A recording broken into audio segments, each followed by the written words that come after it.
Actually नच के बाद ऐश करवाना चाह रही थी, क्योंकि आई थिंक काफ़ी सालों बाद तुमने कुछ फोटोशूट आई करा। थिंक कुछ 6 साल बाद। हाँ, और मुझे इस फोटोशूट के लिए फोर्स किया गया है, धक्का देके बांध के लाए गए हैं कि तुम भी कराओ, तो मैं तो इसलिए करा रहा हूँ। क्योंकि मैंने रोहित को कभी इतना पतला नहीं देखा है। सो नच में जाने का सबसे अच्छा हम लोगों को फ़ायदा यही हुआ कि हम दोनों बहुत पतले हो गए एंड ये पतली हो गई मतलब whatever। और अब आई थिंक जब आप इतने पतले हो जाते हो तो this is the best time to get your pictures clicked. मैंने रोहित को बोला कि चलो मैं अपनी पिक्चर्स खिंचवा रही हूँ तो तुम भी ज़रा अपना हाथ आजमा लो कैमरा के सामने। नच में इन लोगों ने, इसने स्पेशली इतना फ़न किया एंड काफ़ी लोगों ने इसे लाइक किया। So I just thought that maybe he's a natural in front of the camera and he should try it out. इस चक्कर में सुबह से कुछ खाया नहीं है मैंने, ताकि पतला दिखना।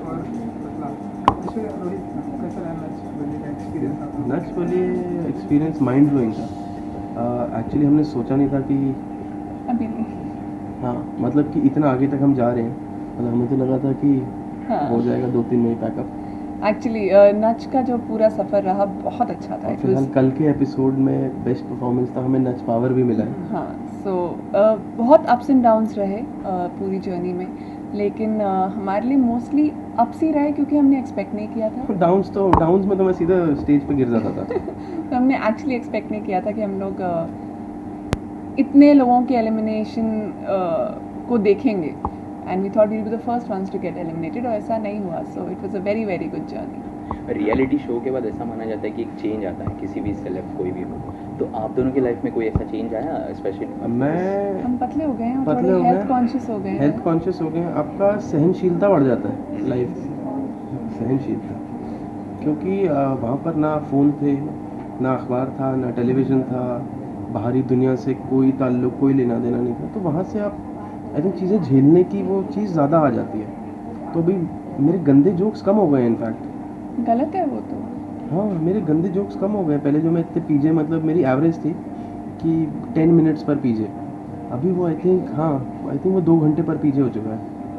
थोड़े सीरियस हो गए हैं। सीरियस हो गया हूँ मैं शांत हो गया हूँ उससे। ये चेंज आता है, आप लाइफ को मतलब जो अलग नज़रिए से देखते हो। ओह शट अप, नॉनसेंस। हाँ, ऐसा कुछ नहीं है। और सब लोग दुश्मन लगने लगते हैं।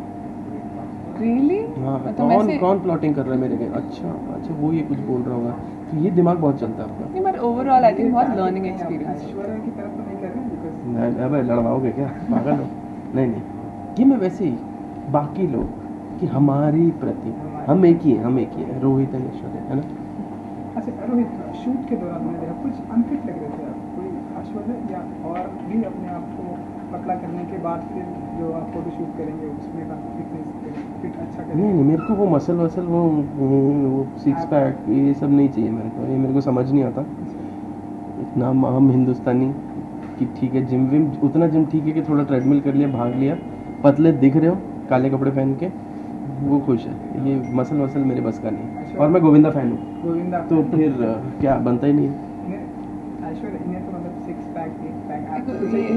ना मुझे चाहिए, मुझे ऐसी हार्ड बॉडीज़ बिल्कुल पसंद नहीं है। The idea is to be fit and the idea is to be healthy. सुबह उठ के ये मुझसे ज़्यादा एनर्जेटिक होते हैं, तो इनको मैं क्वेश्चन कर ही नहीं सकती कि तुम फिट नहीं हो। I think I can question my self for that. तो मोटापे से या पतलेपने से आप फिटनेस या अपनी हेल्थ का you can't really assume that just because you think you're healthy। तो रोहित हेल्दी है end of course weight lose करना तो अच्छी बात होगी, पर आई होप कि वो I like him the way he is. मुझे भी मैं ऐसा पसंद है। तो Aishwarya, what's on the professional front? मैंने हमेशा से पहले भी यही मेंटेन किया है कि मैं एक प्रोजेक्ट लेती हूँ, उस प्रोजेक्ट पे कंसंट्रेट करती हूँ। जब वो ख़त्म हो जाता है फिर मैं एक वेकेशन पे जाती हूँ और फिर मैं दूसरे प्रोजेक्ट के बारे में बात करती हूँ। तो अभी प्लान यही है कि अभी रोहित और मैं आफ्टर इतनी मेहनत करने के बाद, हम नच के ख़त्म होने के बाद हम लोग एक वेकेशन पे जाएंगे और उसके बाद देखा जाएगा क्या होता है। ज़िंदगी उसके बाद समझेंगे। वेकेशन ख़त्म हो जाए, वापस आ गए, वेकेशन के बाद 2 दिन वेकेशन और चाहिए कि अब क्या। हाँ, फिर सोचेंगे काम का क्या करना है। मैंने कभी भी काम को लेकर स्ट्रेस नहीं लिया और ना ही लेने वाली हूँ। तो कोई प्लान्स ही नहीं है, मतलब if you want to I'm focus not just on the going, TV? I'm not going to lie कि oh my god मेरे पास बहुत सारी ऑफर्स हैं और मैं उसके बारे में सोच रही हूँ. नथिंग, मुझे कोई ऑफर्स नहीं है क्योंकि अभी भी मेरा नच का सफ़र जारी है. सो एक बार ये नच का प्रोजेक्ट ख़त्म होगा तो जो ऑफर्स आएंगी या लोग जो ऑफर्स देना चाहते हैं उनको मैं कंसिडर करूँगी. लेकिन अभी के लिए कुछ भी बोलना कि मैं ये कर रही हूँ या मैं ये करना चाहती हूँ would be wrong. Rohit, vacation के नाम से एक अलग ही स्माइल आई आपके खुशी। चेहरे पे, खुशी खुशी, तो क्योंकि नच के सफ़र में इतनी मेहनत मेरे लिए, डांस करना, ये करना, वो करना. अब एक्चुअली कहीं बाहर जाना चाहता हूँ. हम कुछ प्लान कर रहे हैं, काफ़ी डेस्टिनेशन सोची हैं, बट शिमला शिमला तो मैं ज़रूर जाऊंगा क्योंकि मैं वहाँ से हूँ, उसके आसपास से वो है. अभी नहीं, अभी क्योंकि एक्चुअली मेरे को मौसम का वहाँ ज़्यादा पता है. अभी बारिश हो रही होगी, रास्ते गिर जाते हैं, एक बार चले गए तो फंस जाओगे. तो एक बार बारिश ख़त्म हो जाए उसके बाद जाएंगे. फ़िलहाल हम इस्तांबुल जाने का सोच रहे हैं. हाँ, दिल धड़कने दो के बाद हम लोग थोड़े से ऐसे इंस्पायर हो गए हैं इस्तांबुल जाने के इस्तांबुल लिए. जाएंगे पर वहाँ. लेट्स सी और टर्किश कॉफ़ी पिएंगे. प्लान तो यही है, but let's see. Okay, wish you all the best. Thank Thank you. you.